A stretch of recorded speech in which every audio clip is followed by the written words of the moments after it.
Please be quiet.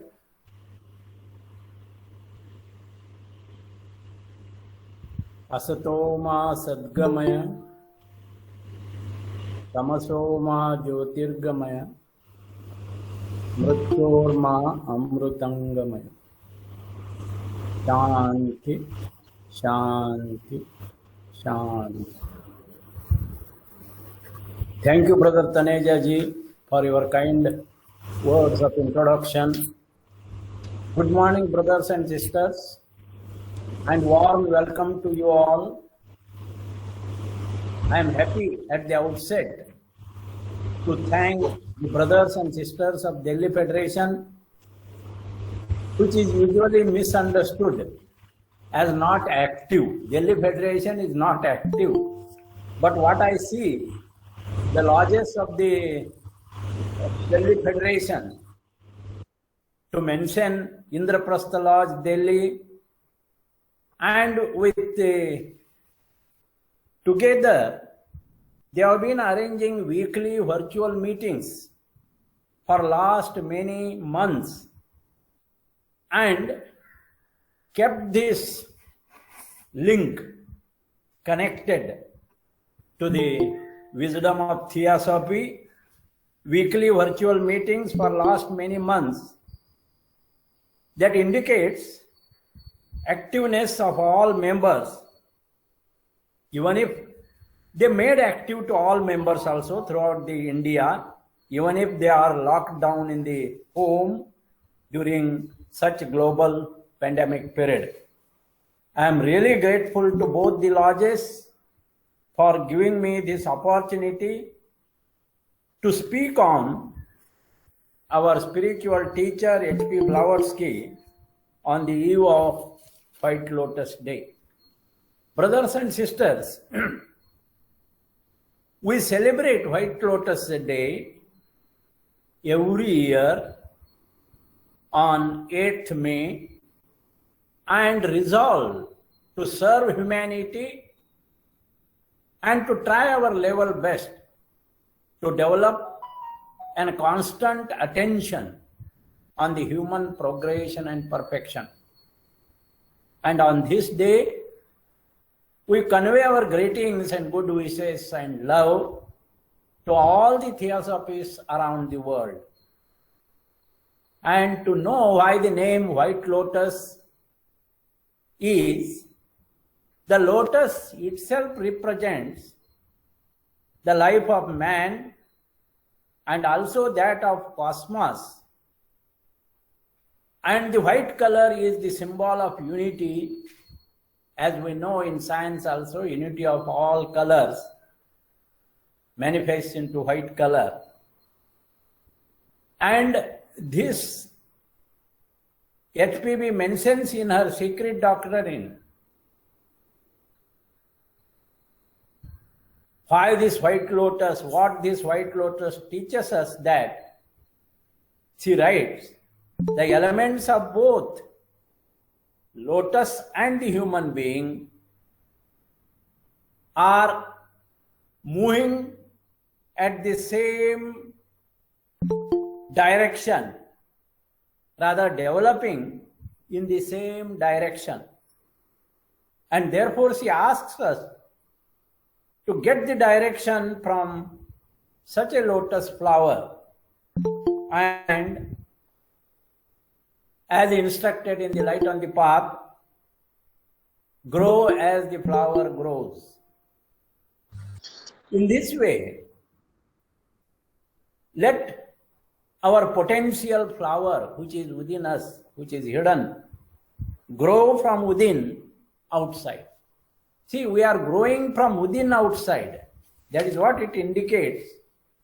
So the significance of the White Lotus Day is to fulfill two dreams of H.P. Blavatsky, which means we can make this planet Earth a kingdom of happiness or Swarga. As regards the mystical significance of the White Lotus, It is known to the nations and civilizations of Egypt, India, and Greece. They know them as symbol of cosmic evolution. And let us keep in mind that both individual evolution and cosmic evolution are related to each other. They are not isolated. They are going hand in hand. But how? With supremacy of spirit over matter. This is what she gave the teaching. The cosmic evolution and human evolution, they are going hand in hand. They are related to each other and with supremacy of spirit over matter. So this indicates matter must obey the spirit at any cost. It is this Blavatsky's teaching which is really most inspiring, as it is full of vision of what we call human regeneration. So supremacy of the spiritual over the physical man, and we can understand and comprehend by studying this, by reading the biography of H.P. Blavatsky, which reminds us, grow as the flower grows. So the whole life of H.P. Blavatsky indicates the same kind of growth. Just to mention, we have, all of us, we have studied the biography of H.P. Blavatsky. In brief, we can say, she was born in Russia, met her master in London. See how much she has traveled. She was born in Russia, met her master in London, got enlightened in Tibet, and then inspired to go to America to meet Colonel H.S. Olcott in New York.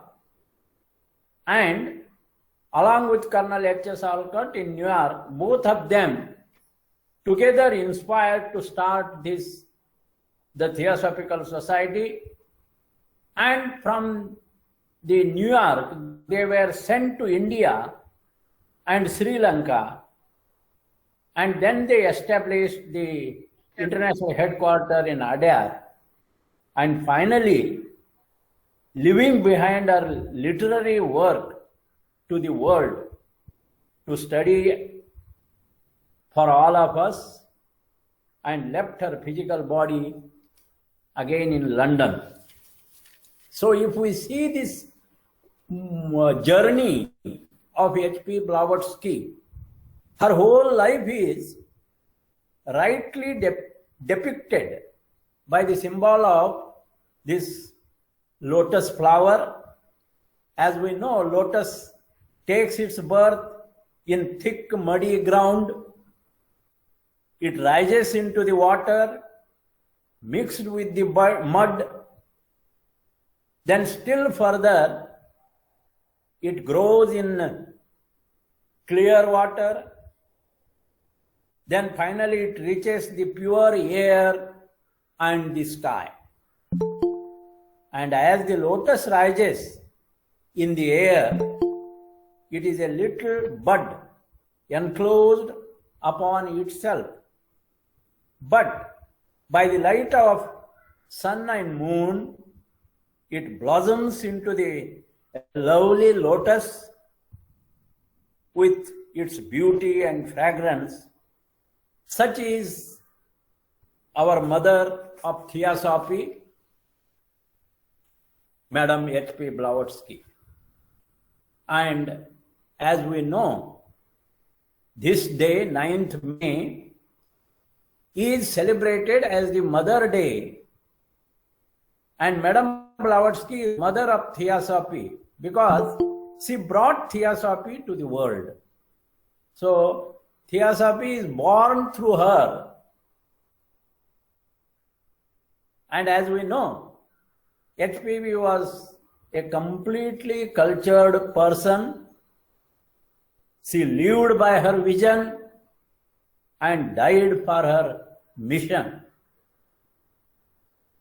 She was completely committed to that mission of Theosophy. She was an extraordinary lady whose life was a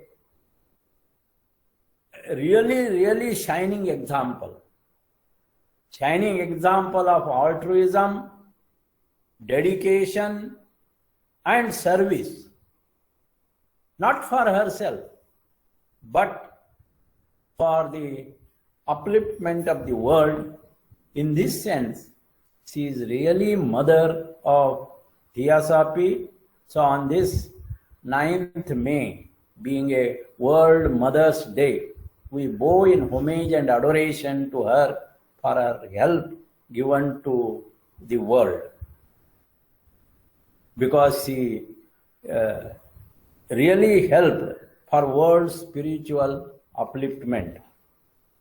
HPB and her teachers were probably aware of this fact that coming century, that is in 1875, would be one of the great turmoil and tension by technological development. So they brought this message of Theosophy of Universal Brotherhood once again. The Universal Brotherhood is already was there in the Eastern world. But she brought this once again by the help of the masters of the wisdom to the world, especially to the Western world. They were not aware of this, rather they were not convinced by the law of karma, law of reincarnation, and all such kind of universal brotherhood, etc. But by the foundation of the Theosophical Society, Western started thinking on these, say, noble ideas. So her endurance, especially to baseless attacks and criticism, are really unparalleled in those days. Those were scientific days, industrial revolution was there, and to inject this idea of universal brotherhood, karma and reincarnation was not so easy. So without the help of the master, it was not possible. So we bow in homage and adoration to all this inner government also to bring this knowledge to the world. So she is truly a diamond soul because she kept her link unbroken, and therefore the masters strictly warned to H.S. Alcott, who was more material oriented because he was Western, and masters instructed to H.S. Alcott not to misunderstand H.P. Blavatsky and also believe in her teachings. Don't object her in the formation of the esoteric school of Theosophy also. So when they said this, they gave the warning that to H.S. Alcott, suspend your resentment against her many follies and suspend your bias of intuitive loyalty to her, although you are concerned with the adjustment of European business. That is what masters instructed to H.S. Alcott. Go with the H.P. Blavatsky, work for the world. And further, master says, you will have two things to consider. Strictly they said, there are two things. One is of material side, second is of the psychical sides. So as I said in the beginning, supremacy of spirit over matter need to be understood or comprehended. That is what Master told to H.S. Alcott. The external administrative and the internal psychical. Keep the former under your control, H.S. Alcott, and let the other under her control. You are left to devise the practical details with your usual ingenuity. And only be careful, I say, to discriminate when some emergent interference of hers in practical affairs is referred to you on appeal between external and internal. So, as to the external, you are the best. That is what they appreciated the work of H.S. Alcott. But as to the internal, she is the best. So remember this with such advice by the masters of the wisdom. And then H.S. Alcott, after conversation with H.P. Blavatsky, finally agreed to her wishes in the matter and gave his presidential sanction on October 9th, 1888 in London to the creation of the esoteric section of the Theosophical Society. So she is the mother of this esoteric section also. As its very name states, the organization was to be an integral part of the society, though solely under the direction of H.P. Blavatsky. This is what on this Mother's Day I would like to mention. Of course, in the on the day of study class, I have mentioned this, but I repeat it again to all of you, those who were not heard. So within the headquarters, it is not that H.S. Alcott undergone any difficulties. Yes, within the headquarters, he often encountered disheartening treachery, enemies gnashing their teeth in his face, co-workers were betraying him for the slightest cause of provocation. But it is Colonel Alcott who sustained all this. Otherwise, 100 in his place would have collapsed and given up the whole understanding in despair. But it is Colonel Alcott who remained unmoved, rather unmovable, and went on climbing as before, unrelenting and undismayed. You know, it was possible to him only because of his one thought in mind, and that he was doing his duty. That is the only one thought in his mind, that I am doing my duty. Duty-oriented mind, that one thought of duty conviction helped him to climb the steep path. His theosophical commitment and his sense of duty towards the masters of the wisdom, he had promised to serve humanity, and he kept his promise.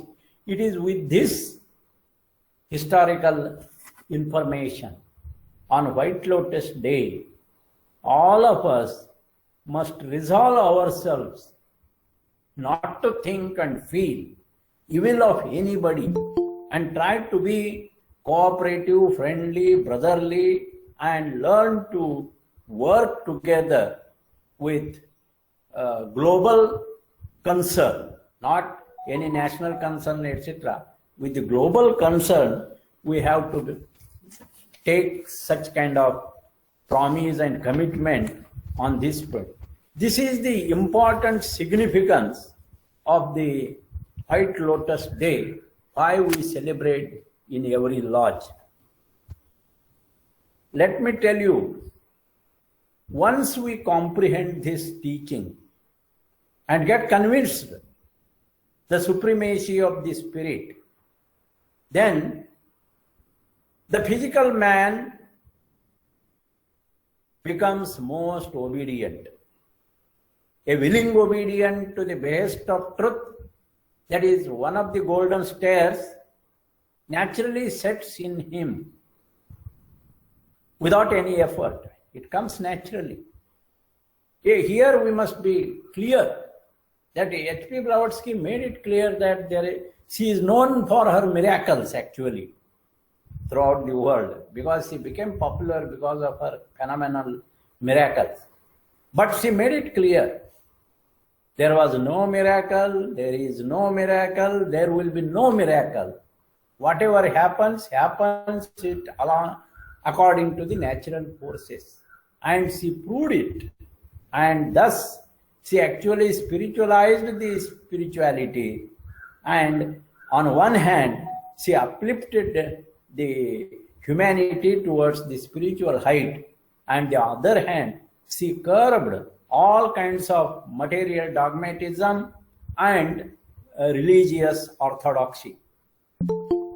So willing obedience to the behest of truth, naturally when it sets in, then that aspirant naturally begins to make the reality an actuality, because then he sees clearly this possibility can be a reality in our own life. That this possibility of universal brotherhood can be a reality in our one's own life. There is the possibility of becoming an adept also. So let us resolve to do the right efforts to make this possibility into our reality. She asked his all disciples to study the classical books of the Theosophical Society. Study, contemplation on these teachings of these three books, especially At the Feet of the Master, Voice of the Silence, and Light on the Path. These are the gems of the Theosophical Society. And she said, you study them, contemplate on them, and see this possibility, how it can become a reality. The three classical books, the first one is the At the Feet of the Master, that helps to develop required qualifications like discrimination, desirelessness, good conduct, and love. And then an aspirant begins to see the possibility of initiation. What this initiation is? Initiations are nothing but the expansion of consciousness, or this is what we speak inner flowering or unfoldment. So let us remember, initiations are the dimensional changes within the depth of our consciousness. If one really resolves to study this book At the Feet of the Master in true sense, then it is said one will reach to the gate of initiation. The gate is open to all, but one must prepare himself and fit to knock the door. Then door will be opened for you and the entrance will be there. As said, door is open to all means it is not, there is no partiality. One who makes right effort, he will be definitely admitted. So the teachings given in this book, although seems to be very, very simple, but it has profound depth. One may make schedule to read this book and to meditate on this book, meditate on each qualification per month repeatedly. It is not enough to read once, but you must read it repeatedly. So proper study is the first step, that is Swadhyaya, means this study which commences after our preparation and being fit, that is tapas. So tapaswadhyaya pranidhanani, all this we study. So this proper study begins only when that tapa ends.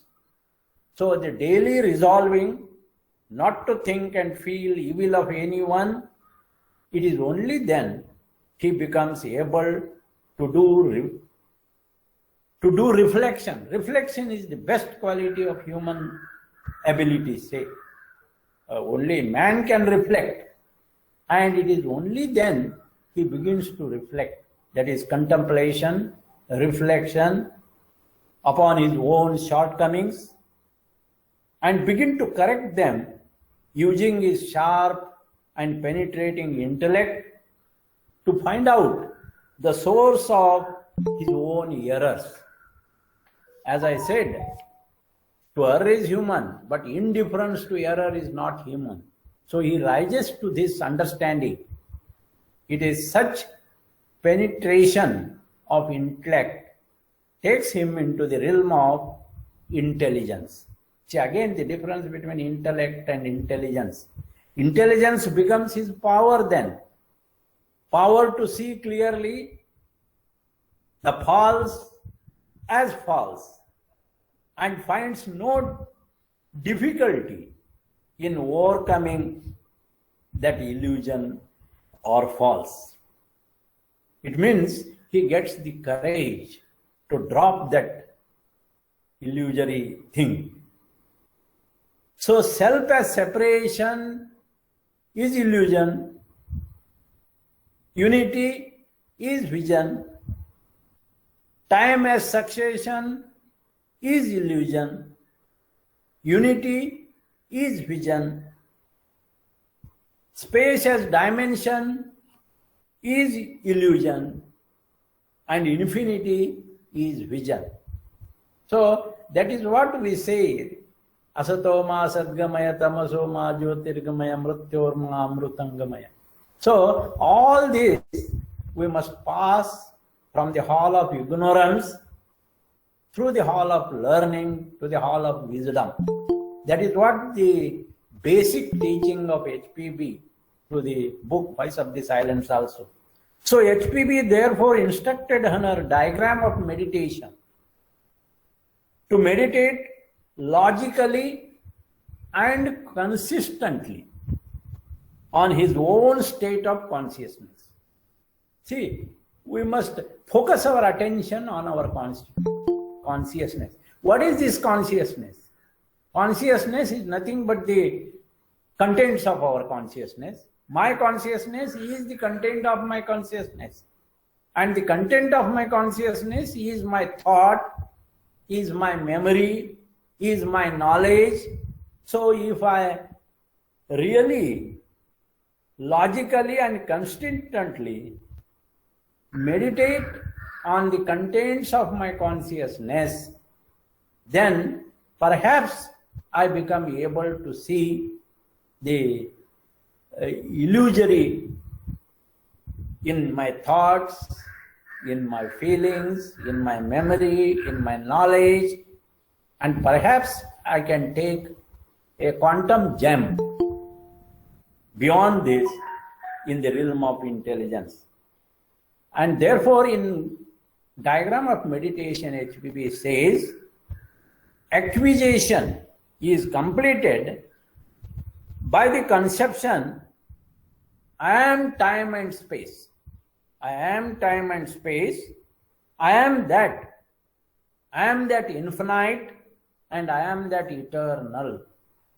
So when you learn the illusory, then you will also, that knowing the illusory indicates the wisdom towards the vision. It is only such state of consciousness helps one to develop sensitive perceptiveness. Then he begins to perceive truth, beauty, and begins to respond rightly on one hand, and on the other hand, realizes the fact that life is a song. He begins to listen to the song of life in outside world, and also begins to listen to the voice of the silence from within. He becomes sensitive, he responds to his conscience, and he keeps his conscience awake. So thus he begins to listen to the voice of the silence from within, and also the song of life. Whatever variations are there, whatever challenges are there, they are all opportunities. They like the different musics in orchestra. So he learns the song of life outside and voice of the silence from inside. He then becomes silent in true sense. That is what Krishnamurti said, silence purifies me. And the next classical book HPB puts before us, that is the voice of the silence. Unless this preparation is there, reading from at the feet of the master, preparing ourselves to be fit to learn the song of life or voice of the silence, then you can take reading this voice of the silence, which helps him to progress up to the fourth initiation. Again, there are initiations because the expansion of consciousness has not any limit, but we can expand step by step because we are learning. In the hall of learning, we learn step by step and we move towards the higher and higher. That is what golden stairs indicates. And after fourth initiation, he becomes Paramahamsa.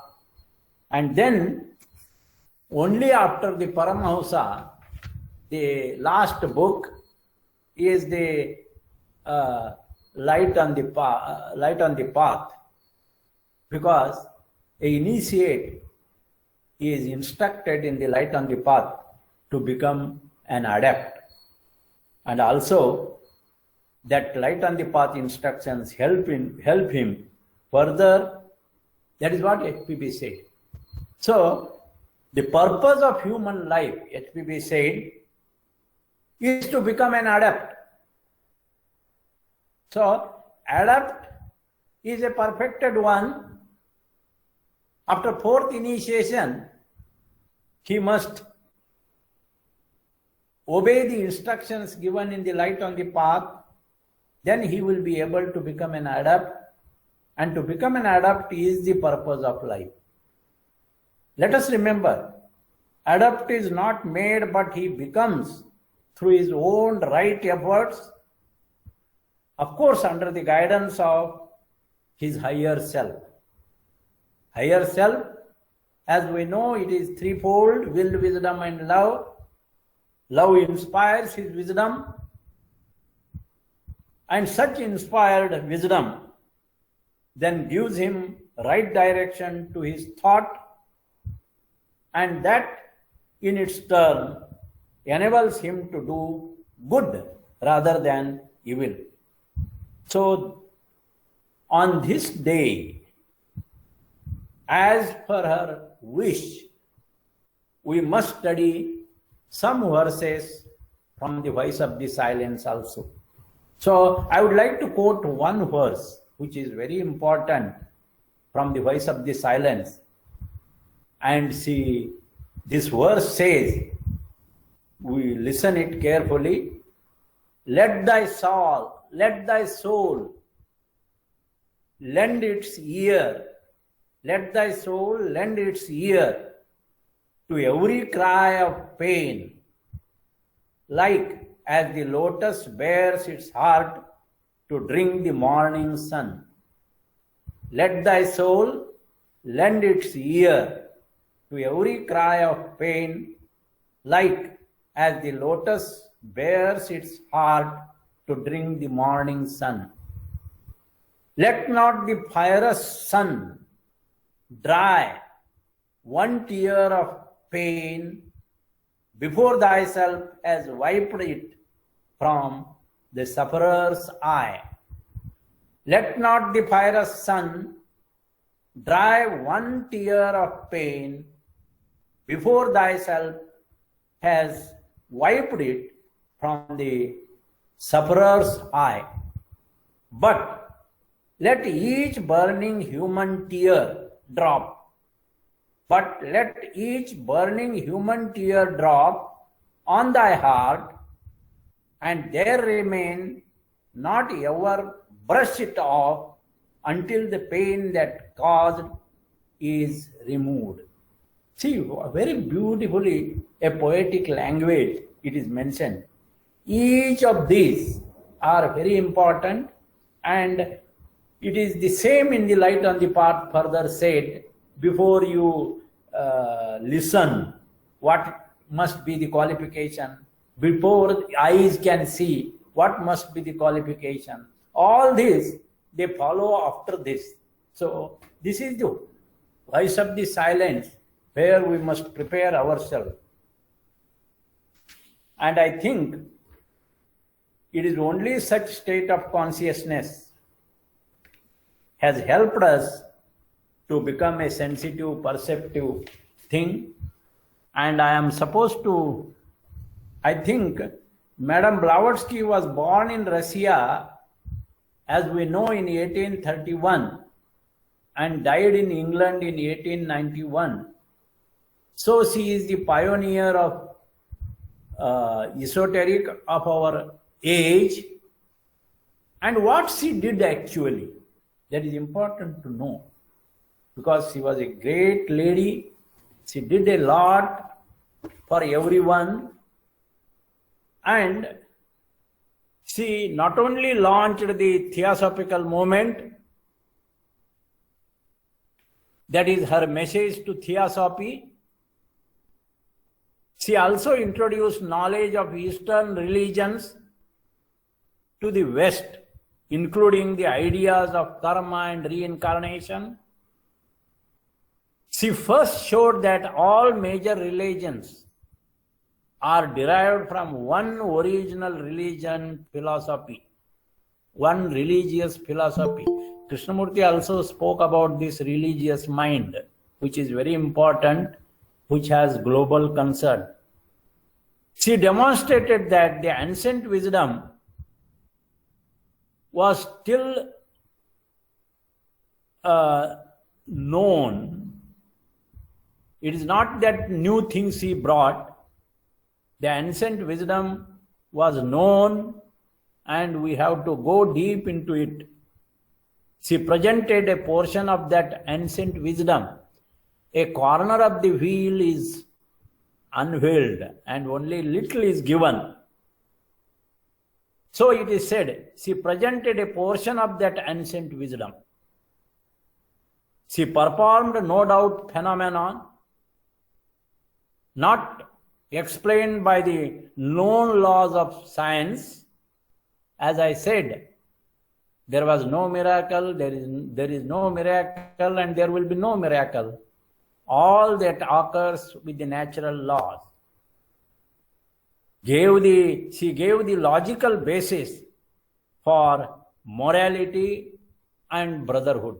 So brotherhood is the universal brotherhood, is the foundation for universal morality. That is what our masters also mentioned in their Mahatma letter. She gave the logical basis for morality and brotherhood.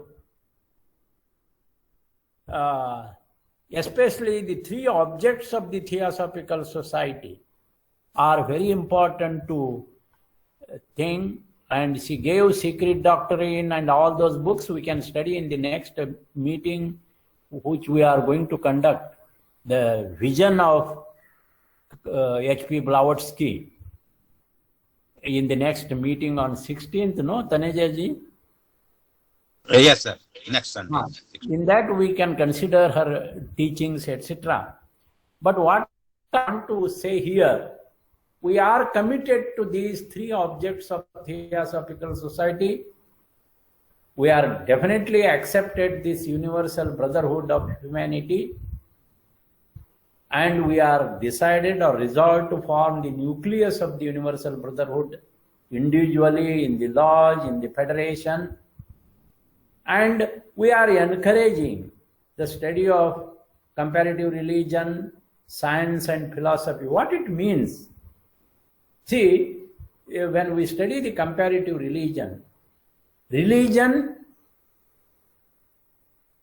comparative religion only because from the study of such comparative religion, by the study of encouraging this comparative religion, we must become responsible. So theosophy is religion of responsibility. That is what we must remember. We also encourage the study of science, but here the supremacy of spirit is essential. So the theosophy is the science of spirit, is the science of supremacy of the spirit. So this is how H.P. Blavatsky curbed the material dogmatism in the Western world that time. She turned this science from material dogmatism. So that is why we encourage the study of science. We also encourage the study of philosophy. So theosophy in this sense, philosophy of perfection. She put the teachings of races and development, initiation after initiation. We don't speak much about this initiation because Krishnamurti gave right direction. Initiation is the expansion of consciousness. So if you concentrate on your contents of your consciousness, that will expand. That is what HPB also gave in her diagram of meditation.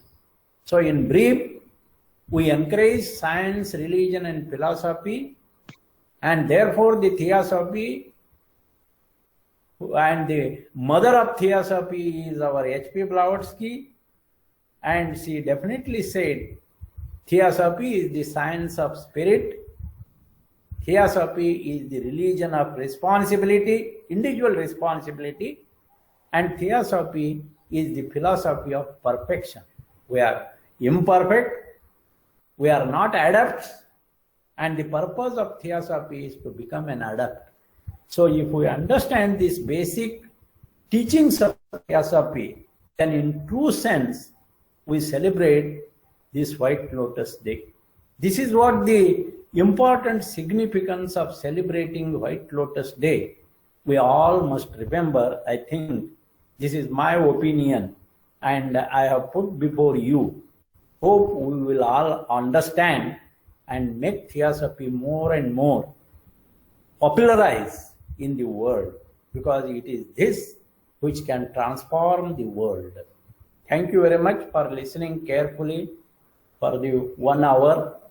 I think we will end because again Indian section is going to conduct its programs. We must be free to attend that one also.